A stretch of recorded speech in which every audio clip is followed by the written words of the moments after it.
नमस्कार, आदाब, सत श्री अकाल। आप देख रहे हैं टुडे बिहार। मैं हूं आपके साथ रजा। दर्शकों, इस वक्त हमारी मौजूदगी नरपतगंज विधानसभा क्षेत्र के सोनापुर पंचायत के मुखिया कीर्त्यानंद राम जी हैं। आइए इनसे मिलते हैं और बात करते हैं कि अब तक के जो इनके 4 वर्ष के जो कार्यकाल अब तक रहे हैं, इनमें पंचायत के विकास में कौन कौन से कार्य हुए हैं अब, और जो समय बचे हुए हैं इनमें कौन कौन सा काम होना है। आइए इन सब मुद्दे पे इनसे बात करते हैं। सर, सबसे पहले तो आपका बहुत बहुत शुक्रिया, आपने अपना समय दिया। इसके लिए आपको बहुत बहुत आपको भी धन्यवाद। कम से कम आपने हमसे इतना करने का प्रयास तो किया। ठीक है, हम आपको क्या बताना चाहेंगे। अच्छा सर, आप जो राजनीतिक में आए हैं, और आपको राजनीतिक में आए हुए कितना दिन हुआ, और राजनीतिक में आने की प्रेरणाएं आपको कहां से मिली? देखिए, दरअसल मेरी योग्यता हिंदी से हम BA ऑनर्स हैं, और उस ज़माने से हैं जिस ज़माने में नौकरी सस्ती थी, पर सस्ती होकर भी बहुत महंगी थी, क्योंकि नौकरी ठीक ठाक ढंग से नहीं होती थी। 4 बार मुझे नौकरियां मिली और 4 बार मुझे नौकरी चली गई मेरे हाथों से।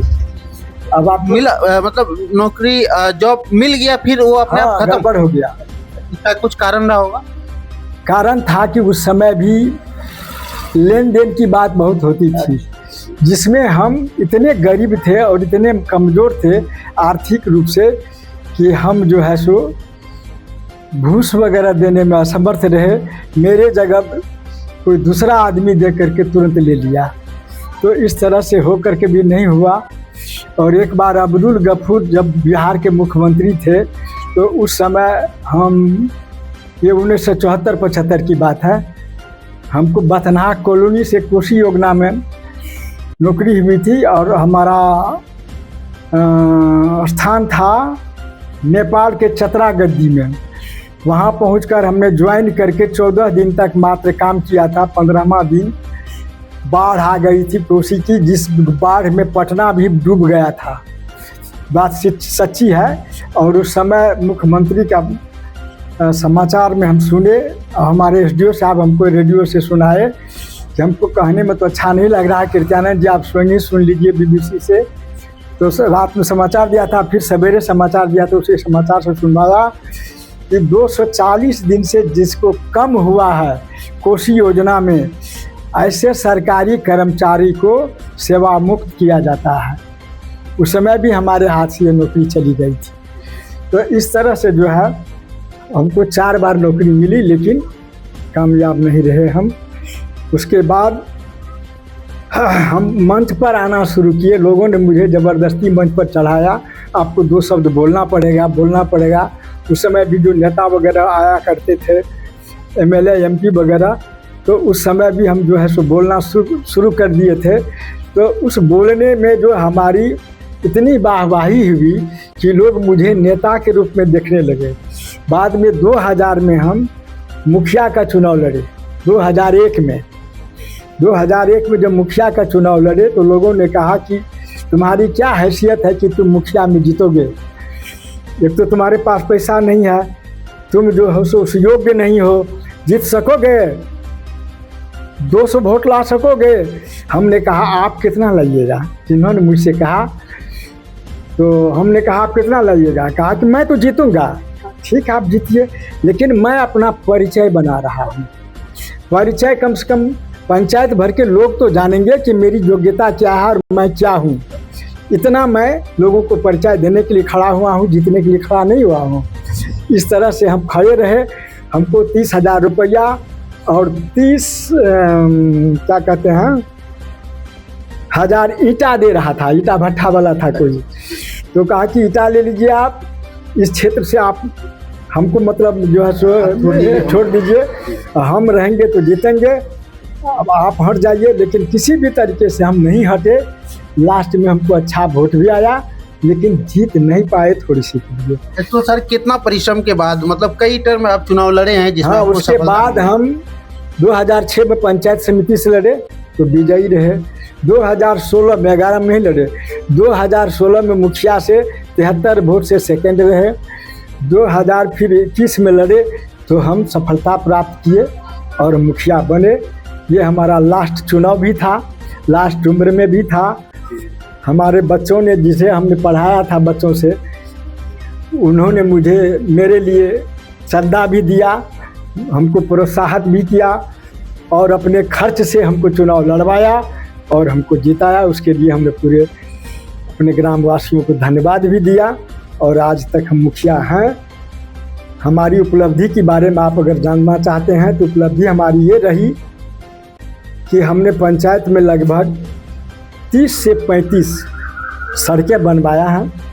उन सड़कों में कुछ तो फाइबर ईंटा के हैं 4-5, ज़्यादा नहीं, बाकी ये जो है पीसीसी ढलाई हुई है। इसके अतिरिक्त मैंने अपने दम पर भिक्षा मांगकर ग्रामवासियों से पंचायत भवन के लिए, पंचायत सरकार भवन के लिए 2-3 आदमियों से मिलकर ऐसे हिसाब से लिए कि हमने 50 डिसमिल ज़मीन उपलब्ध कर लिया और अभी हमारे यहाँ पंचायत सरकार भवन बन के लगभग तैयार है। जो आप भी देख सकते हैं, बगले में है पंचायत सरकार भवन बन रहा है। उसके बाद स्वच्छता भवन बनाया, उसके बाद जो है शब्दागृह बनवाया और तीसरा चीज़ अभी हमारे आगे में फिर से आया है कि हमारे यहाँ एक विवाह भवन बनवाया जाए। तो इसमें हम लगे हुए हैं। हमारी सफलता अब ऊपर वालों के हाथ में है, हमको कहाँ तक क्या मिलता है, लेकिन अभी तक हमने जश कमाया है। अब जश मुझे नहीं मिला है, भले ही मेरी आर्थिक स्थिति में कोई खास सुधार नहीं हुई, इसलिए कि इतना न कुछ गड़बड़ चल रहा है इस समय कि जो उन्नति मुखिया की होनी चाहिए वो नहीं हो सकी है। बिल्कुल मैं सत्य बता रहा हूँ। इसी स्थिति से गुजर रहे हैं, लेकिन हमने अपना हौसला को कभी नीचे नहीं, कमजोर नहीं किया। अच्छा सर, अगर देखा जाए तो बिहार जो है कि बिहार खासतौर से 4-5 चीज़ से जो है बिहार की एक बहुत बड़ी समस्या है। जैसे शिक्षा हो गया, स्वास्थ्य, रोजगार, पलायन और भ्रष्टाचार, जातिवाद। ये 6 सबसे बड़ी समस्या है। इस समस्याओं को रोकने के लिए खासतौर से पंचायत जनप्रतिनिधि को किस तरीके का मतलब पहल करनी चाहिए देखिए, ताकि इस चीज़ में सुधार हो पाए? इस महीने में हम कई अलग से मीटिंग किया है।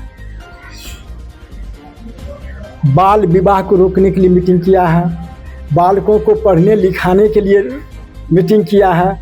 ये जाति प्रथा की बात तो अब लगभग लोगों के बीच नहीं रहा, किसी समय था, बहुत ज़्यादा था। हम जिस कोटि से आते हैं उस कोटि में बहुत ज़्यादा छुआछूत वाली बात थी, जो समाप्त कर दिया महात्मा गांधी ने, बापू ने इसे समाप्त किया बहुत हद तक। इसके अलावे हमारी जो पढ़ाई लिखाई है, हमने आपको बताया कि हम हिंदी से BA ऑनर्स हैं। इसके कारण हमने कुछ अपने कलम को कभी रोक नहीं पाया। 10 कहानियाँ लिखी है मैंने, उसके अलावा लगभग 40-45 कविताएं लिखी है, जिसके वजह से हम अपने मंच पर फेमस हैं और हमारा अपने पंचायत, अपने प्रखंड और ज़िला में अच्छा नाम है। बस यही आर्थिक वजह है जिस वजह से हम MLA और MP नहीं बन सके। ऐसा भी हमको सौभाग्य प्राप्त हुआ कि एक बार नीतीश कुमार जी के जिला अध्यक्ष, उसी के पार्टी के जिला अध्यक्ष अनंत राय जी थे नरपतगंज के, आप भी जानते होंगे। अनंत राय जी के आग्रह पर हमको ले जाया गया वहाँ नरपतगंज के प्रवक्ता बनाकर। उसके मंच पर हमने जो भाषण दिया, जो कविताएं पढ़ी, वो इतना फेमस रहा कि दोबारा से हमको नीतीश कुमार फिर से मंच पर बुलाए और स्पेशल रूप से जो है सो हमको बैठाए और हमसे परिचय किया। हमारे बारे में सब कुछ बायोडाटा पूछा, जैसे आप पूछ रहे हैं उसी तरह से पूछने के बाद उन्होंने कहा कि आपकी ज़रूरत केवल अररिया जिला भर में नहीं है, किसी प्रखंड में नहीं है, आपकी ज़रूरत पटना और दिल्ली में है, इसलिए आपको चुनाव लड़ना पड़ेगा। मैं आपको फ्री ऑफ कॉस्ट चुनाव लड़ाने के लिए टिकट दूंगा और आपको लड़ना पड़ेगा। उन्होंने हमारा नंबर को लिया और 2 बार फ़ोन किया वक्त पर 2011 में, लेकिन हम उपस्थित नहीं हो सके। मेरे पास उस समय इतना भी पैसा नहीं था कि हम भाड़ा देकर पटना चले जाते और पुनः चले आते। इस स्थिति में होकर हम जो है सो आगे नहीं बढ़ सके, लेकिन योग्यता तो हमारी इतना है कि मैं वाकई अगर संसद भवन